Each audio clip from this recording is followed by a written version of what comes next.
तो वित्त मंत्री निर्मला सीतारमण 1 फरवरी को बजट पेश करेंगी और ऐसे में देश का खिलौना इंडस्ट्री उनसे काफी उम्मीद लगाए हुए बैठी है। इंडस्ट्री चाहती है कि वित्त मंत्री एमएसएमई को बढ़ावा देने के लिए बजट में कुछ खास प्रावधान करें। उनकी और मांगों को जानने की कोशिश की इंदौर से हमारे संवाददाता शैलेंद्र सिंह ने।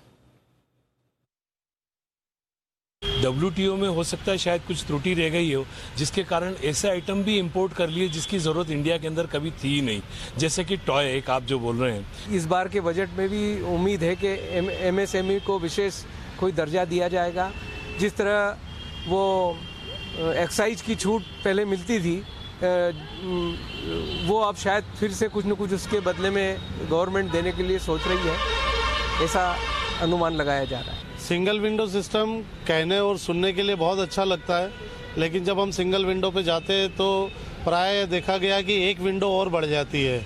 तो सिंगल विंडो ना हो के जितने भी विंडो अभी वर्तमान में स्थापित है वह अपनी अगर जिम्मेदारी समझ ले, उनके जितने भी अधिकारी कर्मचारी है वो इस देश के प्रति अपनी जिम्मेदारी समझे कि उद्योगों को बढ़ावा देने से देश का निर्माण होगा, राष्ट्र निर्माण होगा, तो मैं समझता हूं कि काफ़ी कुछ समस्या अपने आप हल हो जाएगी। केंद्रीय बजट में जो कोविड-19 का इफेक्ट आया है, जो पिछले 7-8 माह से जो उद्योग जिसको सहन कर रहे हैं, अगर गवर्नमेंट स्पेंडिंग नहीं बढ़ेगी, अगर प्रोजेक्ट्स इंफ्रा के, पावर के, रोड्स के नहीं आएंगे और उनको बजट में जो अलॉटेड फंड्स हैं वो अगर दिए जाएंगे तो वो पैसा पब्लिक में आएगा, पब्लिक के हाथ में पैसा होगा, पब्लिक उसे खर्च करेगी, तभी इकोनॉमी आगे बढ़ेगी, तभी छोटी इंडस्ट्री की सबकी डिमांड बढ़ेगी। GST 2017 से लागू हुआ है जुलाई से। इसमें रोज़ डे बाय डे कहीं ना कहीं कुछ न कुछ त्रुटियां आ रही है, कुछ चेंजेस आ रहे हैं सरकार की तरफ से। हमारा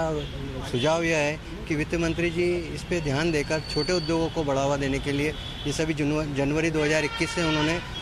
पोर्टल पे छोटे उद्योगों का जो GST है वो 3 महीने बाद दिखता है, क्योंकि GST R1 उनको 3 महीने बाद सबमिट करना है, पर बड़े उद्योग को GST R1 हर महीने देना है, उनको 2A में नहीं दिखता है। तो इस तरह की जो परेशानियां आ रही है वो छोटे उद्योग हमसे व्यापार करने में बड़े उद्योग हिचकिचा रहे हैं, तो इस तरह की परेशानियों को भी दूर करने का प्रयास किया जाना चाहिए।